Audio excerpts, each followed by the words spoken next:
Introduce the topic. I'll introduce it and talk a little bit about it. Is there anything that you want to talk about in addition to sanctuary cities, or is it just sanctuary cities today? No, let's just do sanctuary cities because this could wind up being A longer um conversation, right? I agree. I right. agree. So I will kind of loop in the Judge Dugan conversation from Oh, last okay, time, good. and then I Right. will say this is what we're talking about, and then I'll kick it off to you. All right, ready? Yeah, wait, hang on one sec because I just want to respond to my okay. Cool, cool, cool. Still got my three up. I'm holding at three. Wait. January, February, March, April. Oh, okay. I gotta find out when Charlotte's birthday is. Okay. Go ahead. Okay. Okay, here we go. Five, four. Thanks for joining us here at Into the Weeds. We are continuing our conversation about immigration.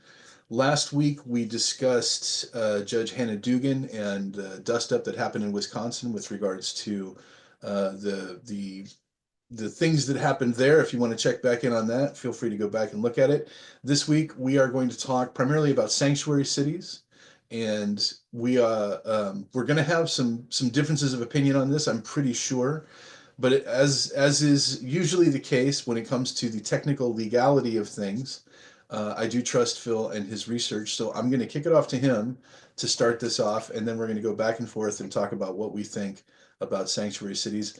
Take it away, my friend. Well, thank you very much.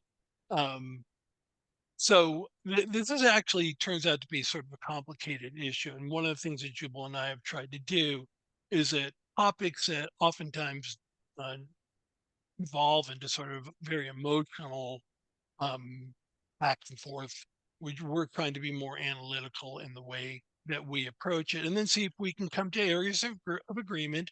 Um, Sometimes we will, sometimes we won't. We just never really know how it's going to play out. So that's part of what it makes fun for me, and I think for Jubal as well. So to start off with, 'cause maybe not everybody knows what a sanctuary city is. But sanctuary city is not a legal description, right? There's no legal description sanctuary city. It just describes a local government. It could be a city or a county, or in some cases there are like sort of sanctuary states that adopt policies that limit its cooperation with federal immigration enforcement, and particularly with agencies like ICE, like the Immigration and Customs Enforcement. Now, what is being a sanctuary jurisdiction would be the appropriate way to say it. What is it being in a what does that entail? Well, this can involve restricting or prohibiting local or state police from inquiring about a person's immigration status when they're detained. So local law enforcement in a sanctuary city won't ask people what they're about their immigration status. It can also involve restricting or prohibiting honoring ICE detainers, is what they're called. Um, Sometimes what ICE will do is if they know that somebody's in custody, they'll ask the local officials to hold the individual in the local jail, even if it's beyond their release time, that so ICE can come and take custody of them. The problem, and I'll talk about this a little bit more later on, is the courts have ruled on this and said that honoring ICE detainers without a judicial warrant can violate the Fourth Amendment. And so we'll talk a little bit about that as well. And then also, sometimes it can restrict or prohibit sharing information with federal immigration authorities unless they're legally required to do so. And so, oftentimes, this can mean that if there's a judicial warrant, they state and local officials may have no latitude in what they do. If it's an administrative warrant, as we talked about when we talked about Judge Dugan, um, that's uh, that is a different story. Now, sanctuary policies are adopted for a number of reasons, and this is where Jubal and I might disagree. The proponents of sanctuary cities argue that the reason they do this is one, to encourage undocumented immigrants to report crimes or serve as witnesses or cooperate with police without fear of being deported. And so That's the general idea. So they want they want to build like a sense of community trust that by preventing law enforcement officers from being perceived as immigration agents, which might put cause undocumented immigrants to go back in the shadows. Also, as I mentioned before, sanctuary policies are adopted to avoid unlawfully detaining somebody without a judicial warrant in the case of an ICE detainer. And then four, and this is like a bigger issue, asserting local control over law enforcement policies, right? And so this is the idea behind it.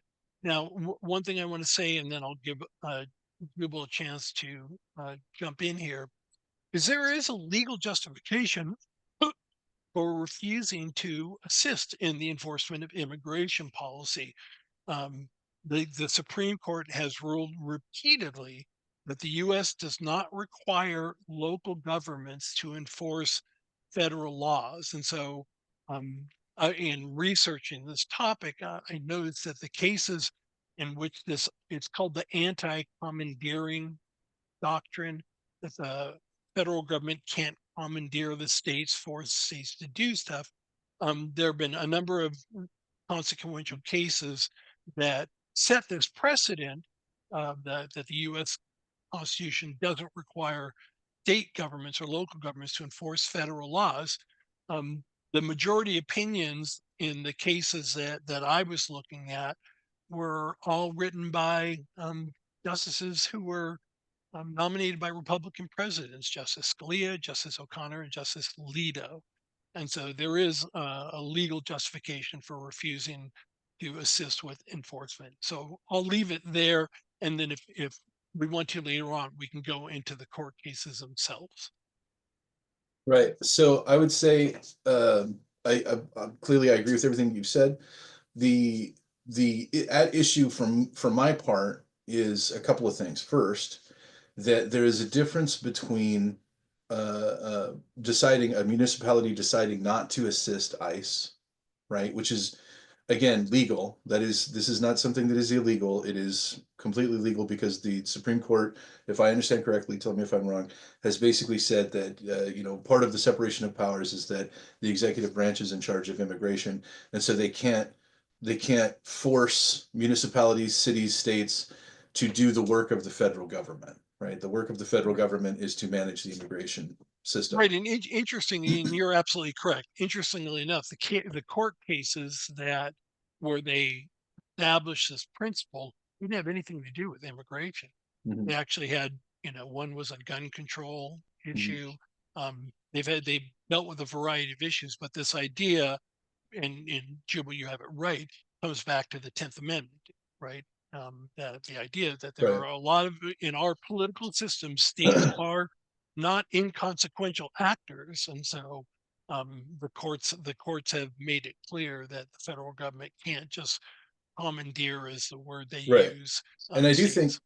I do think that has been reflected in the way that the current immigration system under the Trump administration has communicated with the public. Tom Homan has said on multiple occasions, if you are a sanctuary city, that is your right to do that. Right? We can't, but there's a difference between being a sanctuary city, and that is not complying with ICE orders, not being part of the immigration process, and actively assisting people in avoiding ICE. And that's what the Dugan conversation was about, right? There's a meaningful difference between saying I'm not part of this conversation and jumping in and helping people who ICE is attempting to capture and helping them escape detention. Right? There's a meaningful difference between those two positions, and I think that we need to be clear about that, and we need to say it's not okay.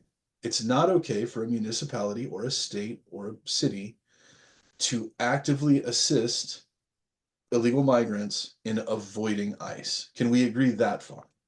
I honestly don't know. I'd have to look into it. So I don't know that if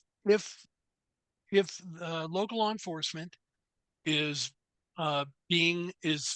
within their or acting legally, as far as state laws, as long as they're in accordance with state law, then I don't think you can just say that they shouldn't be taking proactive measures. I think that is I would have to look into that further to see. What I can say safely is that local law enforcement cannot interfere with an ICE raid, or they cannot Okay. interfere, right? But So let's say that whether or not they let's take other actions, in the case of Judge Dugan, just I want to reiterate what I said last time. I know you sort of implied that she's a progressive and that's why she wanted him out of there. There are other reasons for um, a judge not wanting law enforcement activity to take place in the courthouse. And that I would argue that not only if that's what Judge Dugan was trying to do, I will be willing to bet large sums of money that when they go to court, that's exactly what they'll be arguing.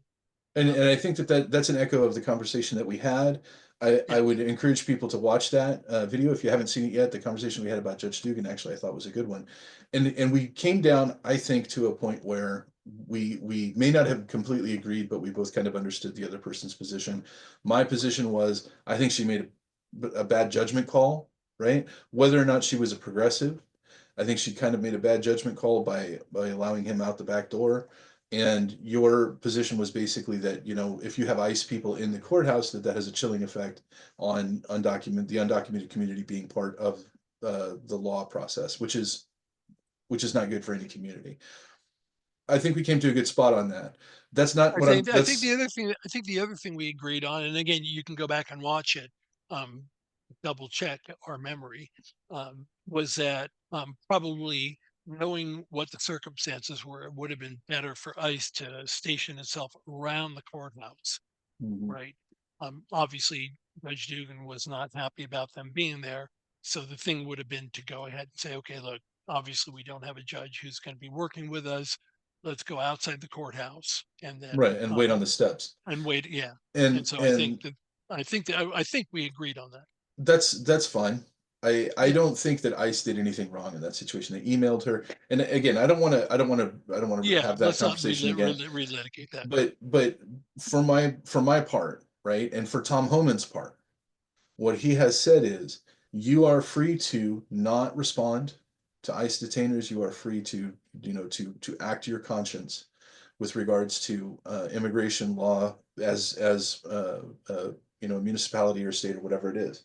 Right. But as soon as if you step over the line and you go from being kind of a hands-off saying I'm not gonna help you to I'm actively going to assist people in avoiding ICE, that is a different intent, right? Right. And I think, well, we'll find out more when the right, and Dugan case is I don't resolved. think yeah, I don't think that this is resolved yet. I think this is something that's going to play out. Right. I am in agreement with him on that, in the sense that yes, states and municipalities have the right to be sanctuary areas, but you don't have the right to thwart the efforts of immigration. Now, the second problem that I have with a lot of the language and a lot of the conversation about sanctuary cities is that generally speaking, when we're talking about, as you say, that these are sanctuary municipalities, that they have passed laws that prevent law enforcement officers from seeking to know whether or not they are what their immigration status is. It's not just law enforcement that is barred from seeking immigration status, right? That there are a lot of other agencies in municipalities, not all the time and not in every one of them, but there is some spillover in the sense that if you have a SNAP program, and I'm not against this, by the way, if you have a food coupon program in your municipality, and you tell the people who work there don't seek immigration status, somebody comes in and they don't have money for food, then you give them coupons. That's the way it works, right?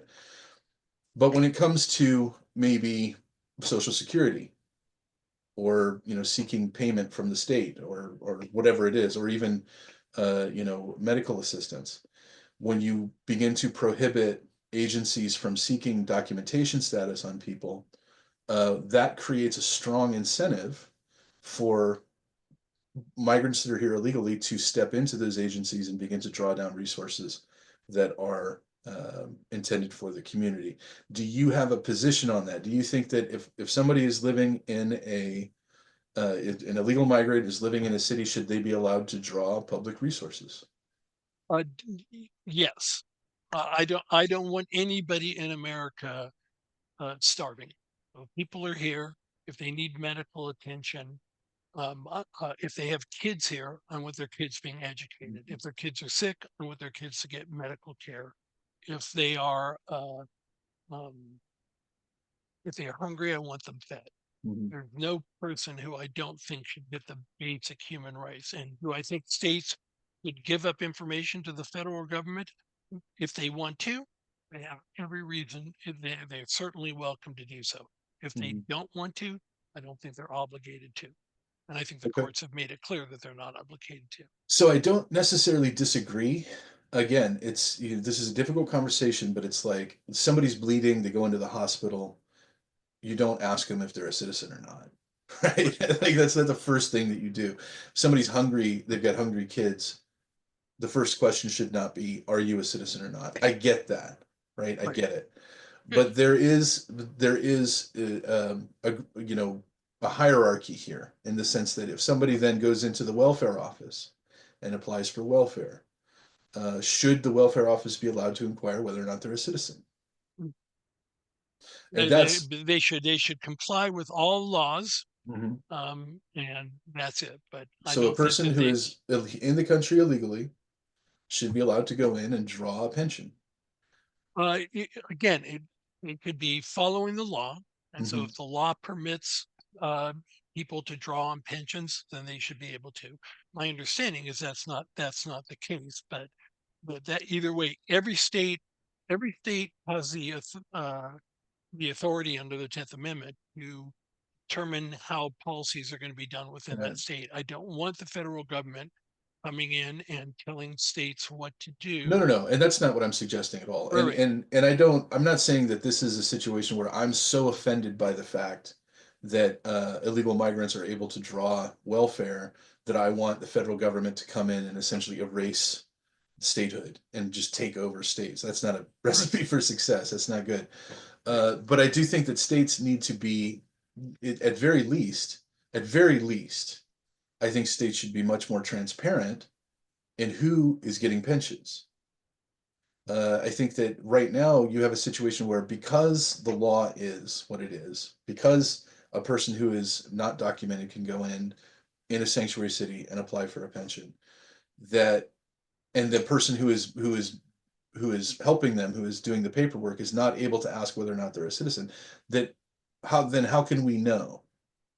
How We can we don't know need how to, many I think the people are idea is in these states, you don't need to know. All you need to know is you need to verify that this person qualifies for getting assistance in some way. So you sure, but verify whether or not they're an American. You wouldn't ask them whether they were Jewish or Catholic, because that's not relevant to the decision you're making. The decision you're making is you don't think it's relevant that a person who is in the country illegally is able to draw public funds to live on? no, no. I mean, you just go by state law. It's that Okay. simple. You go by state law. And so you wouldn't ask somebody if they were Catholic or Jewish, because that's not relevant to the Mhm. decision that you're making.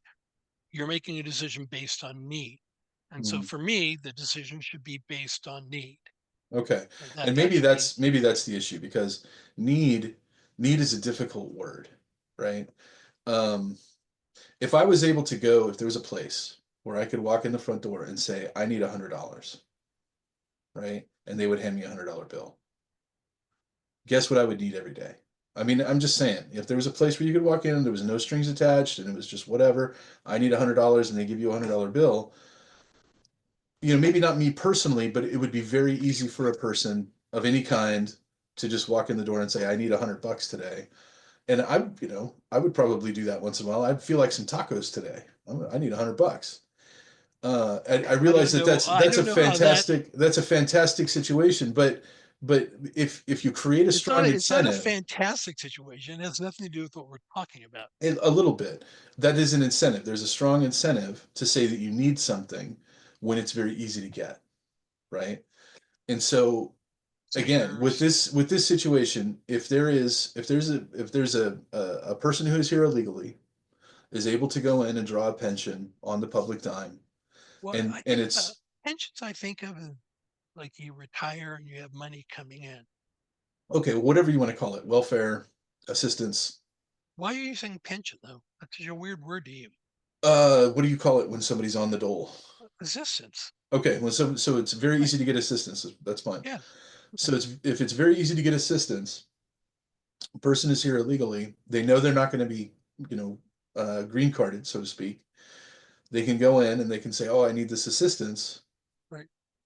You know, that's there's a strong incentive to do that, There's a and strong incentive to eat, people. of course, There's of a strong course, incentive to eat, and if you're unable to provide for your kids, whether you're an illegal, unless you're an undocumented I do, immigrant but I do or think a that there's poor a guy, wait, or a poor guy living in Appalachia, mhm, there's still an incentive to feed your kids. That's a of course. normal human function. Now, there's a difference between a food coupon program and an assistance program, right? A food coupon program is basically a recognition that every human being requires fuel, and Right. we don't want to be stepping over starving people in the street in a country where food is so abundant, right? That would be, and it's just not it's not right that a person should starve to death in America. That's crazy. So if you're hungry, I want to feed you. If you're bleeding, I want to bandage you, right? Of course. And if you've got a kid, I want the kid educated. That's not there's no question about those things. My thing is that I think that the people who live in a community should be able to know, should be able to get information from their community that these are the number of people who are in this community that are not citizens of this country that are drawing resources, the resources that you're paying into the system. I think that we need a better understanding of how much of that is actually happening because right now we don't have a good understanding of that. Well, I mean, And part of the reason we you and don't have a I, good understanding is because it's illegal to ask people if they're a citizen or not. although you and I have talked about this before, and maybe we'll do a different episode on this, but in the places where they do have the kind of information, there have been some studies done, like in Texas, where they provide that information. Mhm. And one report that Jubal has seen that we talked about was done in the early 2000s, showed that illegal immigrants were a net benefit. Because when you talk about illegal, undocumented immigrants not contributing, is that's not entirely accurate. If they're buying gasoline, if they're paying for groceries, they're paying sales taxes, other kinds of things. Where if they're buying gas, things like that. And in some cases, if they're working, if they have a false social security number, which is what happened when I was still plumbing. I had somebody who gave me a fake social security number, and I took money out from his social security check and sent it off like I was supposed to, only to find out when he finally left my employ that he was not a citizen. He wasn't here legally, and the name that he'd given me was false. That money also goes into Social Security, and it's never drawn from it as well. So there are other ways. How it balances out, I'm not sure. But this gets away from the question of sanctuary Well, I cities. just I just want to I do want to ask. This gets into the question of whether it's a net benefit or negative Exactly. having, but that's not what we're talking about here. We're talking about sanctuary cities. So since we agree that as somebody is hungry, we want their parents to come in and get the assistance to feed their kids. Mhm. If their kid is sick, we want their parents to come in and do that. We want that to happen. If they are fearful that coming in and requesting that kind of assistance is going to leave them being exposed to being deported, then they're less likely to do so, and we're less Mhm. likely to be able to provide that kind of food and provide that kind of medical care. So the question is, what is the trade-off, right? You want more transparency. I want kids housed, clothed, and fed and educated, right? I will sacrifice transparency to But know those those are not basic. we're not in disagreement on your point. Okay, and so the danger of allowing the federal government to have access to that information or requiring states, or more likely what's going on with the Trump administration, is threatening to withhold funding for states that don't comply, right? That's where the problem comes in. And that's where the courts have been very clear that the federal government cannot use the threat of withholding funds to force states to comply with their immigration policies. Right. I agree with that. I think that Okay. municipalities are allowed to be sanctuary municipalities if they want. And the federal government, the next step, the federal government cannot use its power of the purse. And more accurately, let me rephrase that. The executive branch can't use the power of the purse to try and coerce or commandeer states. Right. No, That's where the we're in courts. agreement on that. My Okay. issue really is that I don't think that people have a good understanding of how many resources are being consumed by illegal, undocumented workers or illegal migrants, whatever you want to call them, people who are in this country illegally. I don't think that information is transmitted to the public because it's not collected, and so therefore it can't be transmitted, Well, right? again, and maybe if you want to, we can do a separate episode on this. But some states, and in particular, Texas is the example, um, does provide that information. Hmm. They do provide that information. And so that's why the comptroller did a report on the net gains and costs of Right. immigrants.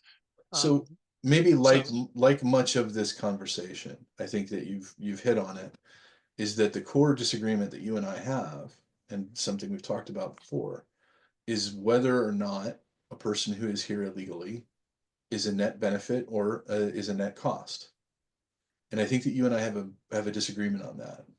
I think that you believe that people who are in this country illegally, undocumented, they are not citizens of this country, but they still are a net benefit to a community, right? I mean, I think so. It's weird talking about this. So again, I thought we were talking about sanctuary cities today. No, That's what I we was can go back prepared to to talk sanctuary about. cities. We But can talk about this just next time. I just want to throw this out. Um, it may very well be that people who live in Appalachia Hmm. take more than they contribute. Okay. It may very well be that people who live in uh, sort of rundown urban areas The Rust take Belt. more from the government than they they give. I'm not sure what we conclude from that. If that means they're somehow less than, I'm not quite. I think maybe that's one of the things we need to that we need to talk There's about. some, hang on, well, there what? That when you talk about people who are here illegally, you're talking about the net benefit. You're talking about than what do they cost more than they contribute, Hmm. right? Right. And the implication seems to be that you believe that they cost more than they contribute, right? So that makes them And less than? I don't know. I mean, what do you conclude from that? So, I mean, what I would take from that is that you're suggesting that if if we if we acknowledge that people who are in the country illegally have a net cost associated with their being here, Right. that is that's me trying to label them as less than. Well, I'm asking, what do Less you than what? uh, Less than a natural born I don't citizen? know, less than in Less than a some white way, person, right? I mean, is that or that they're that it's because they are a net negative on the economy or contributing wise that somehow that warrants their removal from the country. it could Right, warrant that, but my point is that we have all kinds of classes of people who we right? know clearly take more than they give to the government. Um, but the thing is, we treat them humanely no matter where It's they not are. about, okay. So Let me pause. Let me pause real but that quick. oh wait, but this is a separate issue that we can talk about on another episode because this was supposed to be about sanctuary Okay, cities. fair enough. Fair enough. There we go. Let's put a pin in that conversation. Let's do that next. Okay, This will be the maybe the final word on the immigration issue because we got a lot of other stuff to talk about.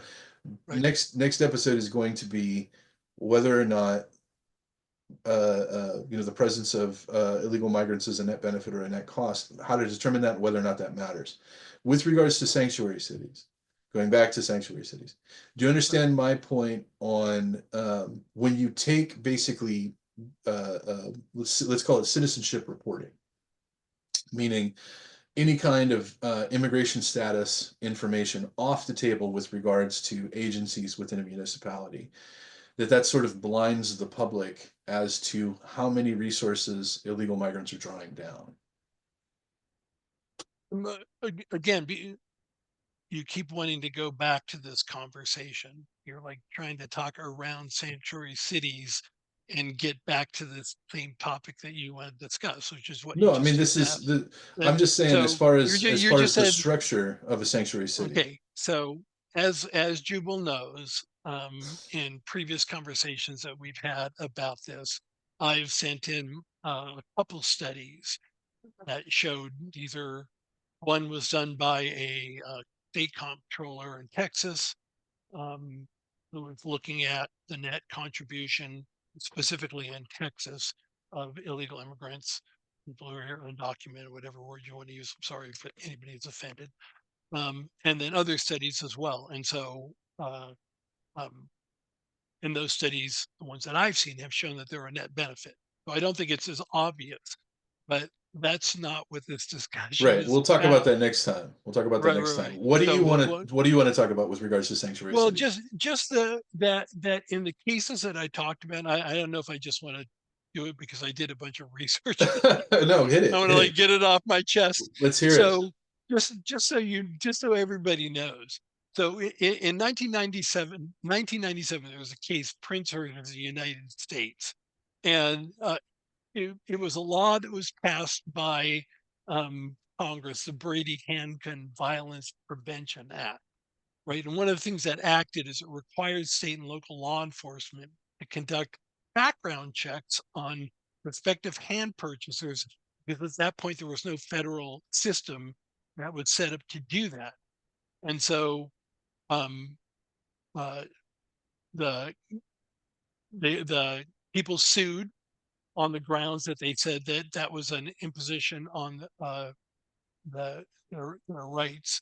And what the court said, um, in this case, and it was Justice Scalia, as they said, the state courts can be required to enforce federal law, right, under the supremacy clause. That Mm, is the case.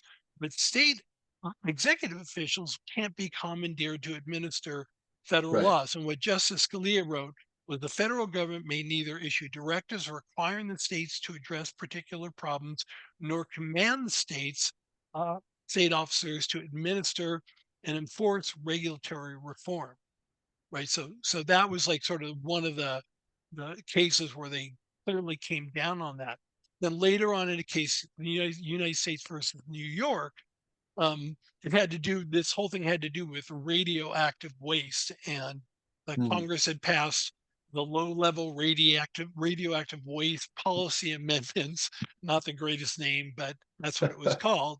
And during this time, we had the Democrats controlled the House, Republicans controlled the Senate. And so there were two things that were done that sort of incentivized states to comply with what the federal government wanted to do. There was another one that basically told the states, if you don't comply with what we're asking you to do, you own all the radioactive waste and all the problems that come from that as far as lawsuits. In this case, it was Justice O'Connor who wrote, and again, I'm quoting from her ruling, she wrote for the majority: the Constitution has never been understood to confer upon Congress the ability to require states to govern according to Congress's instructions. And then in 2018, in a separate case that had to do with like a Congress passed a law, this is 1992, that made it unlawful for a state to authorize by law sports betting. Now they exempted Nevada, and Okay. which already had legal sports betting, and some states had limited laws. But the NCAA and some professional sports leagues sued, arguing that the New Jersey laws were violated by this federal law.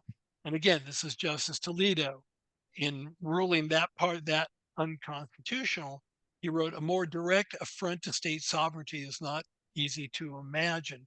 So the courts have been very, very clear on the idea that states do have the authority and Congress cannot compel states to carry out uh, congressional laws. I think they do have more legality if Congress, like in the case of sanctuary city laws, if Congress were to authorize the executive branch to withhold funding, right? I think that may still not be constitutional, but it would certainly have more legal. It would be a more solidly legal foundation than having it done by executive order. Mhm. Right. And so, we'll have to see if any cases arise, but that's where Sure, we are. That's where we are on the case of standing in the court. And what I found interesting in my readings was that it was Supreme Court, it was Republican um, justices who were writing about the independence of the state sure. from Congress. And Right. so, So I get the sense from all the research that you've done that maybe when we had said that we were going to talk about sanctuary cities, that you thought I would come down on the side of like, no, they should not exist no matter what. And I don't no, think I that didn't. I wasn't thinking about what you were going to say. I mean, I didn't know I think where that you you and were. I are really in agreement on almost everything. Okay. That Good. children need to be fed and educated. That bleeding people need to be bandaged. Right? Like basic human rights need to be provided for. I don't think that we're going to come to a disagreement on any of those basic foundational rights. I think what you're going to get from the center right with regards to sanctuary cities, just kind of an overarching position is that, well, we don't agree with the sanctuary city, right? I think it's kind of a clumsy way of doing things, but that doesn't mean that we want to make those illegal, right? Because of states' rights. As you said, it's predominantly Republicans that have come out in favor of protecting the rights of states and of municipalities to govern in the way that they think is best. I mean, that's the whole point, right? Right. So maybe our point of disagreement is going to be, and this would be a significant point of disagreement. Does Homan and the immigration system, or even the president, do they have the right to place financial pressure on municipalities or on states to compel them to obey immigration law? Right, and I think it's absolutely clear that the executive branch can't do that. The Right. It power of would the seem. purse, the power of the purse is something controlled by Congress. So the executive branch can't do that.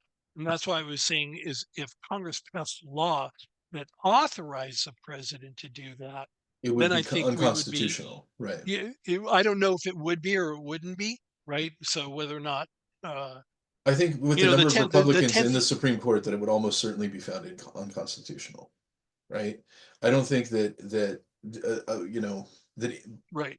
I don't think anybody on You this. I think think you think they would you think if Congress passed a law, my understanding is that the president is toying around with the idea of financially compelling sanctuary cities to stop being sanctuary cities. Is that a fair right? assessment? Yeah, So if he actually tries to do that, I don't think that's going to fly. I think it's going to go up the courts. I think it's going to go to the Supreme Court, and I think the Supreme Court would be like, 9-0 against it, or 8-1 against it. Maybe Thomas would come in on the president's side, but I don't think I don't think that the Supreme Court would allow that kind of overreach. right, So even on that point, I think you and I are in agreement, right? And I think that that's the right decision. I think that municipalities and states have the right to govern as they see fit. right, However, I think a lot of people, and an increasing number of people even in municipalities that style themselves to be sanctuary cities, are starting to scratch their heads and say, how much are we actually spending on the migrant community, and is that a net benefit to the city, to the state, to the area that we live? This is not a question about what a person is worth. This is a question about essential economics, community economics, right? Um, I would love to wave a magic wand and make everybody safe and secure and fed and clothed. That's not within our ability to do. right. So we have to make smart choices. That's all I'm saying. agreed. And that's why, again, to the extent that um, Republicans want to do this, if they really want, if they so if they really want to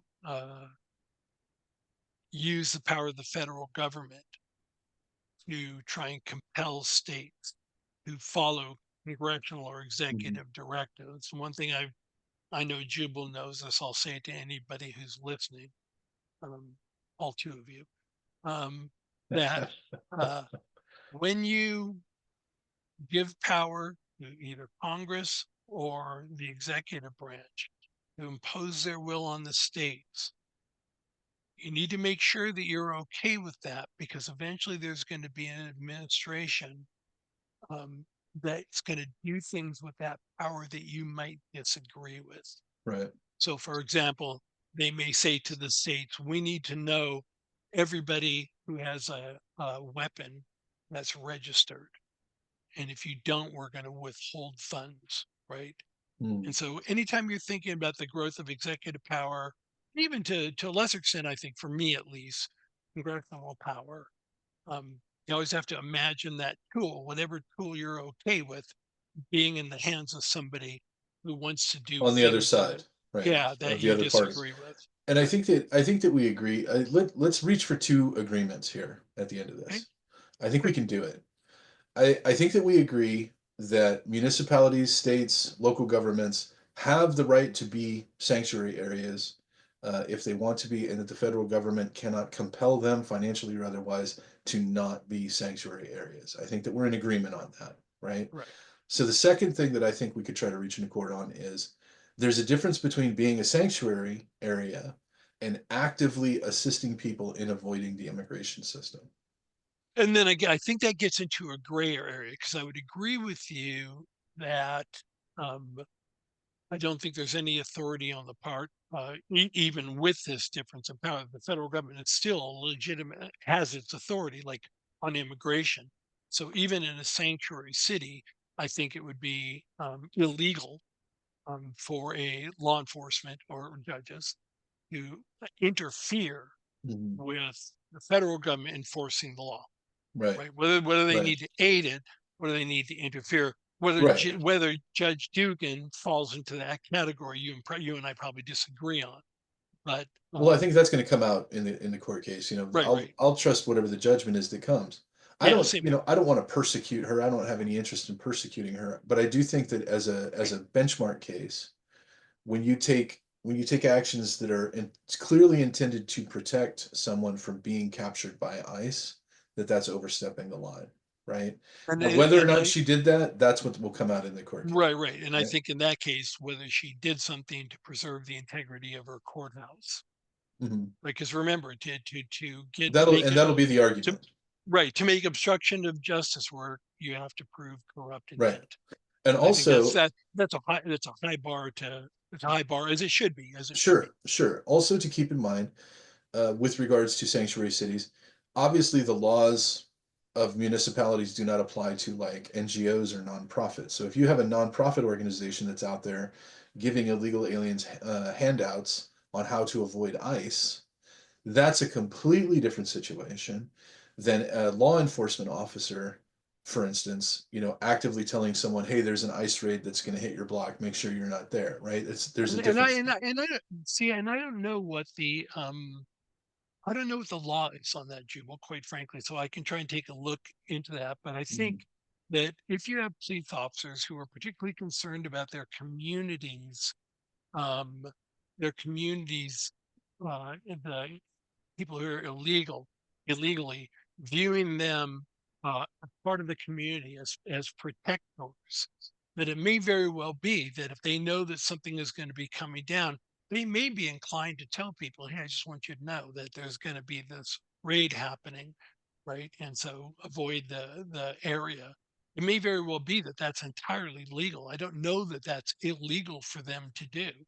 I mean, I think I would say if they are public servants, which they obviously are, which means they're operating under the auspices of being members of public agencies.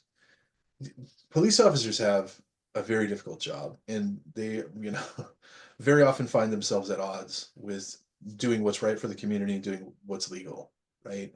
You might have somebody who is a good kid. You catch them dealing drugs, but it's like they didn't really know what they were doing, but you got to throw them in lockup. It's like I, I don't think that it is outside the experience of most police officers to have to make decisions like that, to have to recognize the legality of decisions like that.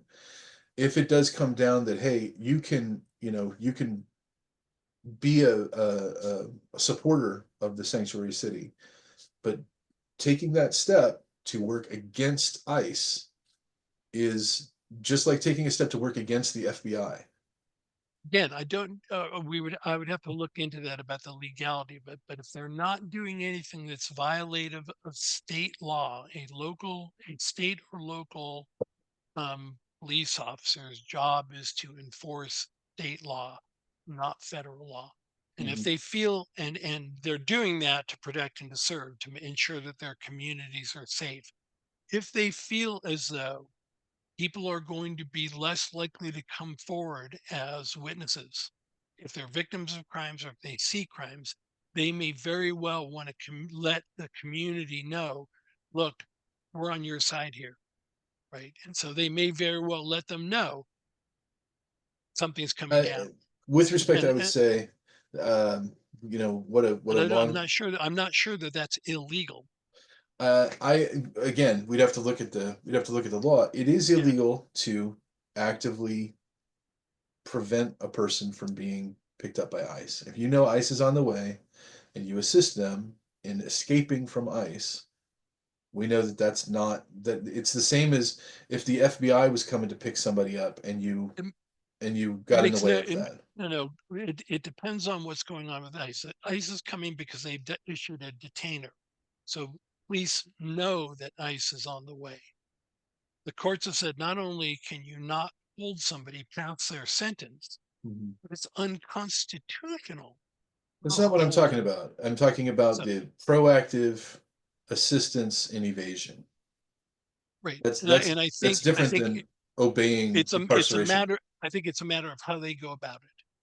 Okay. It would intend, and it would intend, it would, it would be based on the circumstances. So if ICE was showing up and law enforcement officers ushered people into police cars, right, and then drove away, that might that's an area where it might be problematic. Simply notifying people that an ICE raid has taken place over on another block and letting people know in the community, by the way, there's an ICE thing going on, which might cause people to go What is indoors. the intent of that action? Is the intent to assist people in escaping from ICE? I think the intent for local law enforcement is to let the community know we can be trusted. We are not these people. We are not immigration agents. So if your house is robbed, if you're assaulted, right, if you're a witness to a crime, you can come to us Hmm. and you can talk to us and we will ensure that you are going to be safe. And I think that manifests as law enforcement agents not taking part in the deportation process, right? Local law enforcement agents will not take part in deportation Right. processes in sanctuary areas. I get it. I understand, right? But if your intent is to help illegal migrants evade ICE, that is the line. Yeah. And That's I'm how not, I would look at it. and I'm not sure what the law says about that because again, as you and I have talked about in other venues, trying to assess somebody's intent is very difficult to do. Yeah, yeah, to say the Right. least. So Well, law, if we can't agree on that, we can at least agree that sanctuary cities have a right to exist, right? yes, Okay. correct.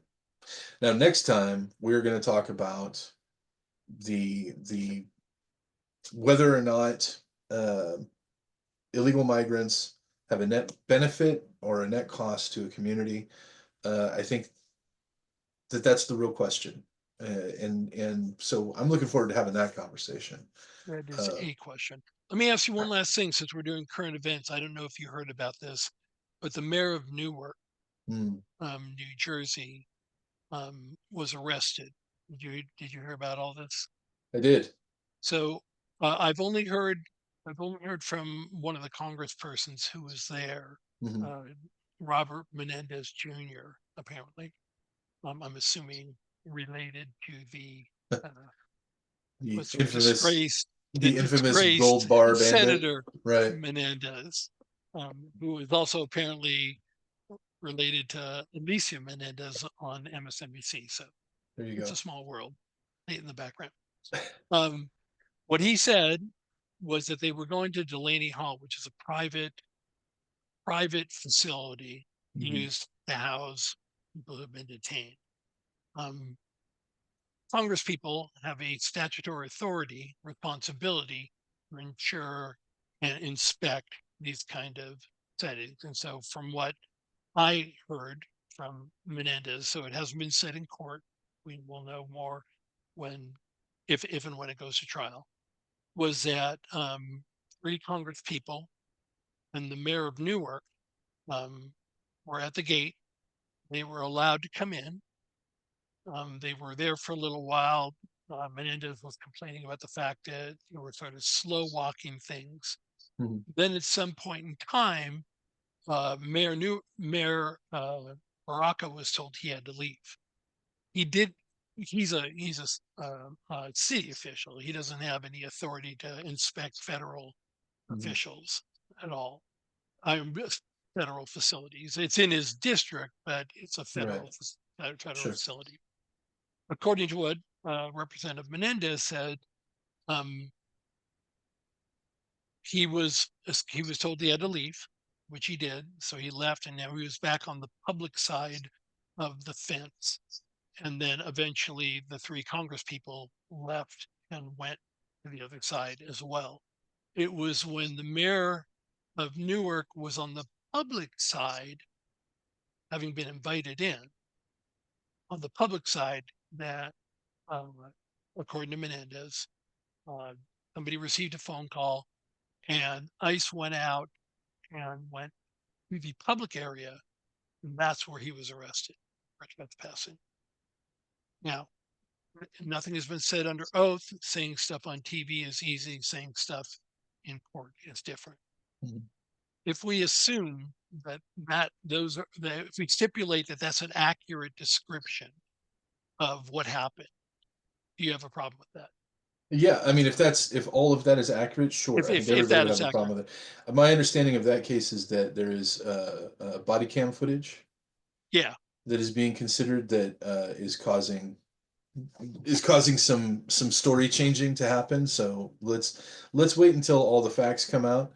Right. I think that some of the footage you can see right now contradicts at least part of the story, but I'm not sure of that, right? I haven't done a full analysis of it yet.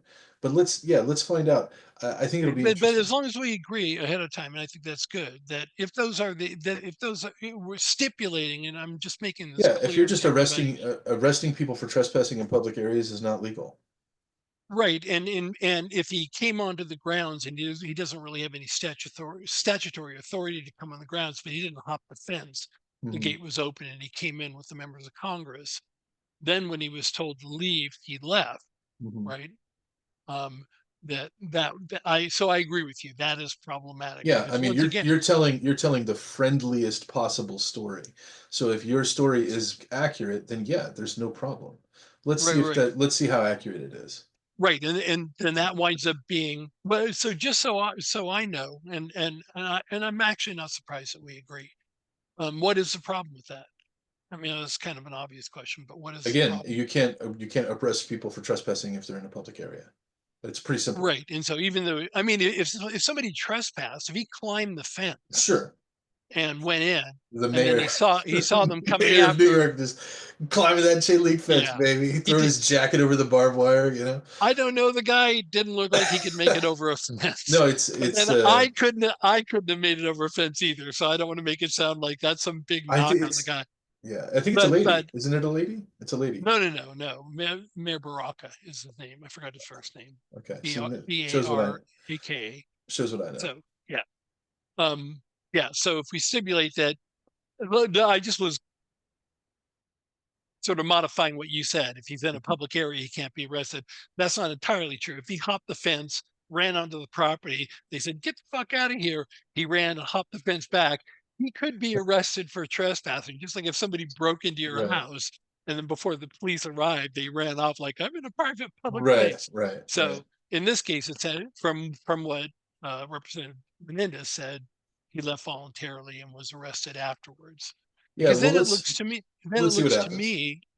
right, right. Then it looks to me like this is an effort on the part of the administration to sort of have a chilling effect. Hmm. If you don't do what we say, we will arrest you. And so we'll have to see because first we had Judge Dugan, right? Now we have the mayor of Newark.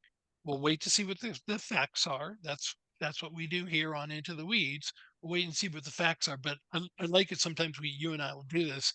Say if we stipulate these are the facts, how do you feel about it? Hmm. And then find out what the facts actually Yeah. are. Exactly. Okay, So cool. I think we're pretty much in agreement on that. Obviously it'll depend on what comes out. So we'll Right. maybe we'll talk about that again later. Next time though, it's going to be the talk, um, the epic talk Okay. the epic talk of cost benefit, right?